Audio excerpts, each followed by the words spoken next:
Sir பணத்துக்கு என்ன பண்ணுவீங்க என்றான் ஸ்ரீனி. அதெல்லாம் எப்படியும் ஏற்பாடு பண்ணிடுவேன். உங்கள் ராகவிடம் போய் படப்பிடிப்பு அன்னைக்கு அவளுடைய காஸ்டியூம் என்னன்னு முடிவு பண்ண சொல்லுங்க. அதே போல் அவ கூட நடிக்கிற பையனுக்கும் என்னன்னு பார்த்துட்டு சொல்லுங்க. மறுமுனையில் ஸ்ரீனி அலைபேசிக்கு ராகவ் அழைத்தான்.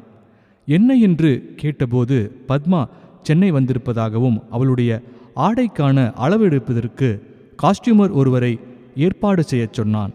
திடீரென்று எப்படி சார்? சரி, ஏற்பாடு செஞ்சுட்டு கூப்பிடுறேன் என்றான். இதனை கேட்ட விஜயின் மனம் பரபரத்தது. பத்மாவை போய் பார்க்க வேண்டும் என்பது போல் இருந்தது. இருந்தாலும் அதனை வெளியில் காட்டிக்கொள்ளாமல் யாராவது காஸ்டியூமர் கிடப்பாங்களா என்று ஸ்ரீனியிடம் கேட்டான். எனக்கு தெரிஞ்ச ஒருத்தர் இருக்கார் சார், அவரை ஏற்பாடு பண்ணிடலாம். என்ன மனுஷன் ஒரு 200-300 கேட்பாரு என்றான். அதை கொடுத்துட்டு போயிடலாம், ஏற்பாடு பண்ணிடுங்க என்றான். சரி என்று சொல்லி காஸ்டியூம் சுவாமிநாதனை அனுப்பி வைத்தனர். சென்னையில் பிரபலமான ஸ்டுடியோவில் ஒரு விளம்பர படத்தில் பத்மா நடித்து கொண்டிருந்தாள். அவளுடைய உதவியாளர் சித்ரா ராகவ் மற்றும் உடை வடிவமைப்பாளரை கண்டதும், மேடம் ரூமுக்குள்ளே தான் இருக்காங்க, நீங்கள் வந்தா சொல்ல சொன்னாங்க என்றாள். சற்று நேரத்தில் உள்ளே சென்ற அவள், மேடம் கூப்பிடுறாங்க என்றாள். அளவு எடுப்பதற்கு உள்ளே சுவாமிநாதனும் ராகவும் அவளுடைய அறைக்குள் சென்றனர். இவர்களை கண்டதும் ஹாய் என்றாள். ராகவ் அசடு வழிந்து கொண்டு, அதான் உங்களுடைய உடை அளவு எடுக்கலாம்னு வந்தோம் என அசடு வழிந்தான். எடுத்துக்க சொல்லுங்க என்றாள். உடனடியாக அவளுடைய மார்பின் எடையை அளவு எடுப்பதற்காக சுவாமிநாதன் தனது இன்ச் டேப்பை எடுத்துக்கொண்டு அவளுடைய மார்பு பகுதியை அளவெடுப்பதற்கு சென்றார். மார்பை அளவு எடுத்து 36 என்று குறித்து கொண்ட பின் இடுப்பு பகுதியை அளவு எடுத்தார். அதில் 28 என்று குறித்து கொண்டு அதற்கு பின் பிட்டப்பகுதியை அளவு எடுத்து 34 என்று குறித்து கொண்டார். இப்படி அளவு எடுக்கும் பொழுது பத்மா எந்தவித கூச்சமும் இல்லாமல் நின்று கொண்டிருந்தாள். ராகவோ அவளுடைய நடவடிக்கைகளை பார்த்து வியப்பில் ஆழ்ந்து கொண்டிருந்தான். ஓகே மேடம், அளவு எடுத்துட்டேன், நீங்கள் உட்காந்துக்கோங்க என கூறிவிட்டு அறையிலிருந்து காஸ்டியூமர் வெளியேறினார். பத்மா ராகவை பார்த்து, நீங்கள் எடுக்க போகிற இந்த பாட்டுக்கு யார் தயாரிப்பாளர்னு சொன்னீங்க என கேட்டாள். அதற்கு விஜய் இந்த பாட்டோட இசையமைப்பாளர் மற்றும் தயாரிப்பாளர் என்பதை தெரிவித்தான். அவர் எங்கே என சூசகமாக ஒரு கேள்வியை அவனிடம் வீசினாள். அவர் வேற வேலையில் இருக்கார், அதான் எங்களை அனுப்பி வைத்தார். உங்களுக்கு எதுவும் அவரை பார்க்கணுமா என கேட்டதற்கு இல்லை கேட்டேன் என மழுப்பினாள். உள்ளுக்குள் அவளுக்கும் கொழுந்து விட்டெறிந்து கொண்டிருந்தது ஆசை. ஆனால் தான் இப்போது ஒரு பிரபலமான நடிகை ஆயிற்றே, அதனால் அவளுடைய உணர்வுகளை பெரிதாக வெளிக்காட்டி கொள்ள முடியவில்லை. இருந்தும் மனம் ஏங்கியது. ஷூட்டிங் உறுதிதானே என ராகவிடம் கேட்டுக்கொண்டாள். உறுதிதான் என பதிலளித்தான். நான் வேணும்னா உங்களுக்கு பட்ஜெட் இல்லைன்னா நான் விஜயோட வீட்டில் கூட தங்கிக்கொள்கிறேன் என தெரிவித்தாள். நான் விஜய் கிட்ட கேட்டு சொல்லிடுறேன் என தெரிவித்தான். அவளை சந்தித்த மகிழ்ச்சியில் ராகவ் விஜயின் வீட்டை வேக வேகமாக சென்றடைந்தான். அவளை கண்டதும் விஜய், என்னடா ராகவ் இவ்வளோ வேர்க்க விறுவிறுக்க வர, என்ன ஆச்சு? பத்மாவை பாத்தியா? என்ன சொன்னா என்றான். அதை ஏன் கேட்குறீங்க? அவளை பார்த்தேன், கொஞ்சம் கூட கூச்சமே இல்லை அவகிட்ட. ஒரு ஆம்பளை நான் இருக்கேன், ஆனால் அவள் பாட்டுக்கு மார்பு பகுதியும் இடுப்பையும் வளைச்சி காண்பிச்சிட்டு இருக்கா. எனக்கு தான் தர்ம சங்கடமாக ஆயிடுச்சு. அதெல்லாம் விடுடா, நடிப்புன்னு தொழிலுக்கு வந்தாச்சுன்னா அப்படி தான் இருந்தாகணும். நடுவில் யார் இதுக்கு தயாரிப்பாளர்னு வேற கேட்டுக்கிட்டா. அப்புறம் எதுக்காக இதை ஒளிப்பதிவு பண்ணுறீங்கன்னு கேட்டா. அதான் நாங்கள் பண்ணுற புது முயற்சின்னு சொன்னேன் என்றான். அப்புறம் விஜய், நமக்கு பட்ஜெட் இல்லைன்னா உங்கள் வீட்லேயே கூட தங்கிக்கிறேன்னு சொன்னா என்றான். அதிர்ச்சியாக விஜய், என்னது எங்கள் வீட்லையா? எங்கள் அப்பா செருப்பை கழட்டி அடிச்சிருவார் என்றான். என்ன விஜய் பேசிகிட்டு இருக்கீங்க? எவ்வளோ பெரிய நடிகை, உங்கள் வீட்டில் வந்து தங்கிக்கிறேன்னு சொல்கிறாங்க. எவ்வளோ பேருக்கு கிடைக்கும் இந்த வாய்ப்பு? வீட்டில் சமாளித்து அவளை தங்க வச்சுப்பீங்களா? அதை விட்டுட்டு என்னமோ அப்பா செருப்பால் அடிப்பார்னு பட்ட பழைய கதையை பேசிகிட்டு இருக்கீங்க. ஏதாவது வீட்டில் பேசி சமாதானப்படுத்துங்க என்றான் ராகவ். நான் பேச தயாராக இல்லை. உனக்கு வேணா என்னோட அப்பாவோட கைபேசி எண்ணை தரேன், நீ வேணும்னா பேசிப்பாரு என்று கைபேசி எண்ணை கொடுத்தான். அதை வாங்கிய ராகவ் சற்று நேரத்தில் அவனுடைய அப்பாவின் கைபேசி எண்ணிற்கு அழைத்தான். மறுமுனையில் எடுத்த அப்பா, யார் சொல்லுங்க என்றார். நான் உங்கள் பையனோட நண்பன் ராகவ் பேசுகிறேன் அங்கிள் என்று பம்மினான். தெரியுது, சொல்லு என்றார் எகத்தாளமாக. அங்கிள் ஒன்றும் இல்லை, அதான் நாங்கள் ஒரு படப்பிடிப்பு எடுக்கிறோம், உங்களுக்கு தெரியும். அதில் நடிக்கிற நடிகை பத்மா வேணா உங்கள் வீட்டிலே கூட தங்கிக்கிறேன்னு சொல்கிறா.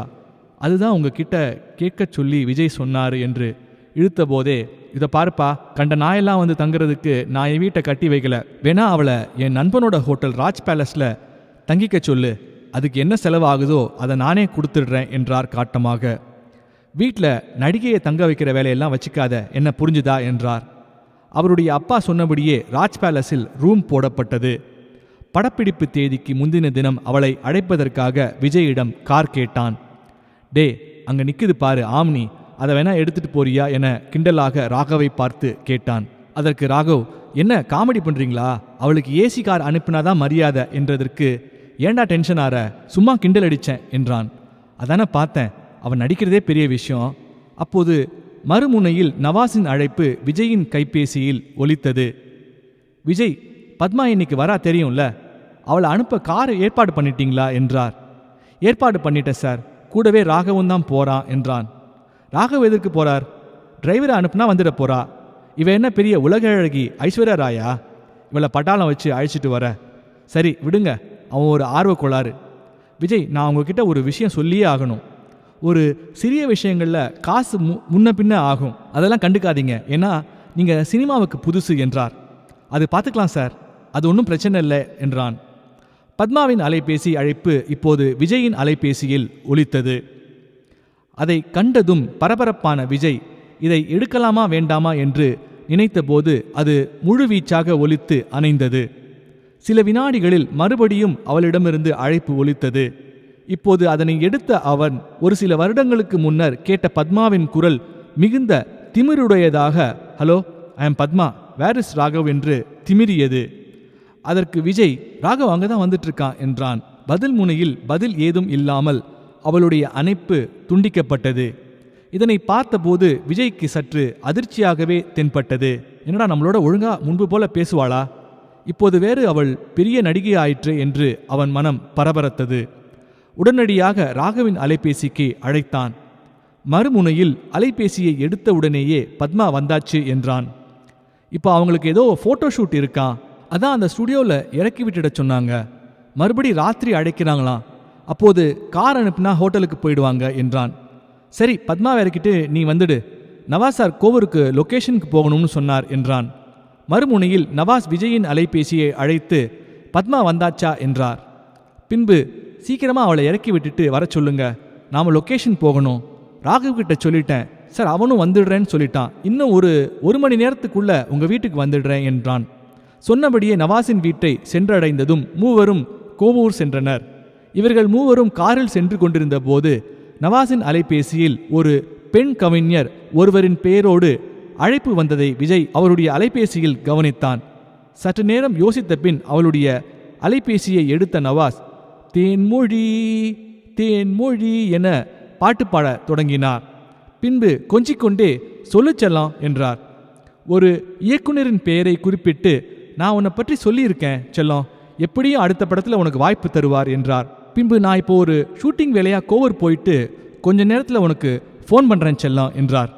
சற்று நேரத்தில் ராகவ் நவாஸிடம், என்ன சார் இந்த பத்மா, முதல் படத்தில் அப்படி ஒரு குடும்ப பெண்ணாக நடிச்சிட்டு 2வது படத்தில் அப்படி அவுத்து போட்டு நடிச்சிருக்க கூடாது என்று சொன்னபோது நவாஸ் அதை கேட்டு பெரியதாக சிரித்தார். பத்மா ஹைதராபாத்தில் தான் இருக்காளா சார் என்று கேட்டதற்கு நவாஸ் பொலேர் என்று, ஒரு நடிகையா தொழில் ரீதியாக தான் எனக்கு பத்மா பழக்கம் தவிர அவ ஆய் போனாளா இல்லையா என்பதெல்லாம் எனக்கு தெரியாது என்றார்.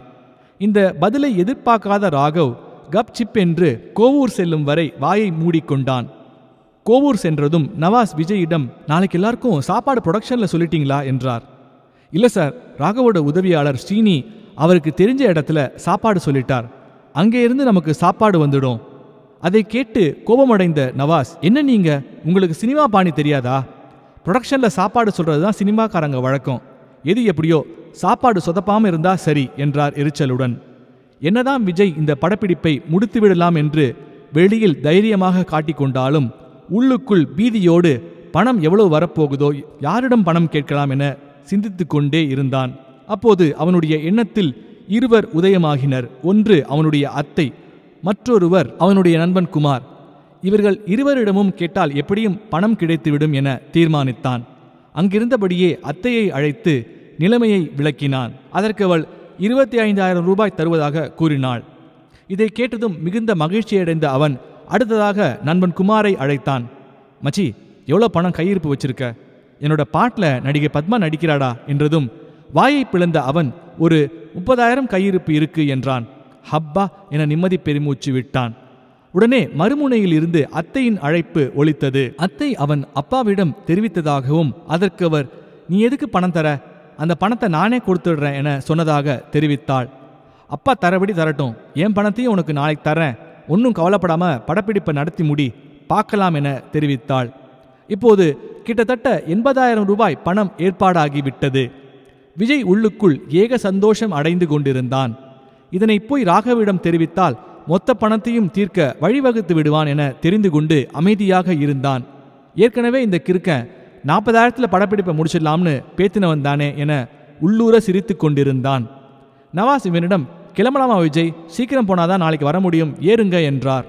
காரில் பயணித்து கொண்டிருந்த போது நவாஸ் ராகவை பார்த்து, நாளைக்கு உங்க தரப்புல இருந்து யார் கிளாப் போர்டு அடிக்க போறா என்றதற்கு திருதிருவென்று அவரை பார்த்து விழிக்கத் துவங்கினான். சற்று நேரத்தில் அதனை புரிந்து கொண்ட நவாஸ், கிளாப் போர்டு சொல்லியிருக்கீங்களா இல்லையா என்று வெறியுடன் கேட்டார். பேந்த இல்லை என்றான். இதை கேட்டு நவாஸ் மற்றும் விஜய் மிகுந்த அதிர்ச்சி அடைந்தனர். நவாஸ் எரிச்சலாக, நீங்களாம் எப்படிதான் இயக்குனர் ஆக போறீங்களோ, நாளை காலையில் ஷூட்டிங், இப்போ வரைக்கும் கிளாப் போர்டு சொல்லாமல் இருக்கீங்க பாருங்க என்றார். உள்ளுக்குள் விஜய்க்கு ஏக ஆத்திரம். இதை கூட தெரிந்து வைத்துக் கொள்ளாமல் எப்படி எடுத்து காண்பிக்கிறேன் பாருங்க என்று புருடா அளக்கிறான் என நினைத்து கொண்டான். சற்று நேரத்தில் அவனுடைய உதவியாளரை அலைபேசியில் அழைத்து, ஸ்ரீனி உங்களுக்கு தெரிஞ்ச இடத்துல கிளாப் போர்டு சொல்லிடுங்க என்றான். நவாஸின் வீட்டை கார் சென்றடைந்ததும் அவர் இறங்கிக் கொண்டு ராகவிடம், காலையில் நாம் 2 பேரும் 8 மணிக்கெலாம் லொக்கேஷனில் இருக்கணும், படப்பிடிப்பு சரியாக 9 மணிக்கு தொடங்கிடணும், அந்த நடிக்கிற பையன்கிட்டையும் சொல்லிடுங்க என்றார். விஜய், எனக்கு காலையில் 7 மணிக்கெலாம் கார் வந்துடணும், அதனால் ராகவுக்கு முதல்ல கார் அனுப்பிடுங்க, அவர் ஏறிட்டு அப்படியே என் இடத்துக்கு கார் வந்துட்டா நாங்கள் 2 பேரும் முதல்ல லொக்கேஷனுக்கு போயிடுவோம் என்றார். ராகவ், காலையில் தூங்கி லேட்டாகிட போறீங்க, என்ன புரிஞ்சுதா என்றதும், ஓகே சார், நான் கண்டிப்பாக சீக்கிரம் வந்துடுறேன் என உறுதியளித்தான். மறுபடியும் கார் ராகவின் வீட்டை நோக்கி பயணித்தது. அப்போது பத்மா ராகவின் அலைபேசியில் அழைத்தாள். நான் புரசவாக்கத்தில் ஒரு ஸ்டுடியோவில் இருக்கேன், எனக்கு இங்கே கார் அனுப்பணும் என உத்தரவிட்டாள். நான் அனுப்பி விடுகிறேன் என பதிலளித்து விட்டு, விஜய், நான் வீட்டில் இறங்கிக்கிறேன், எங்கள் அப்பா ஏதோ முக்கியமான வேலை வந்துடுன்னு சொல்லியிருந்தார், அதனால் நீங்கள் இதே காரில் போய் பத்மாவை கூட்டிட்டு அவளை ஹோட்டலை இறக்கி விட்டுட்டு வந்துடுங்க என்றான். உள்ளுக்குள் பத்மாவை பார்க்க போவதால் ஏக சந்தோஷம். காலையில் இதே ஓட்டுநர் தான் அவளை ஸ்டுடியோவில் இறக்கிவிட்டதால் தெரியுமாப்பா என்றான். தெரியும் சார், நான் கரெக்டாக போயிடுவேன் என்றான்.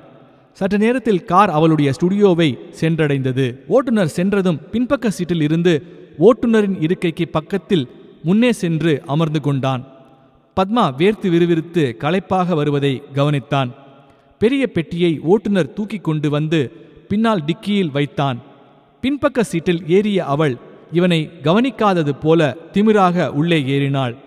கார் சென்றதும் ஏதாவது பேசலாமா, ஹாய் என தெரிவிக்கலாமா என்று விஜய் நினைத்தான்.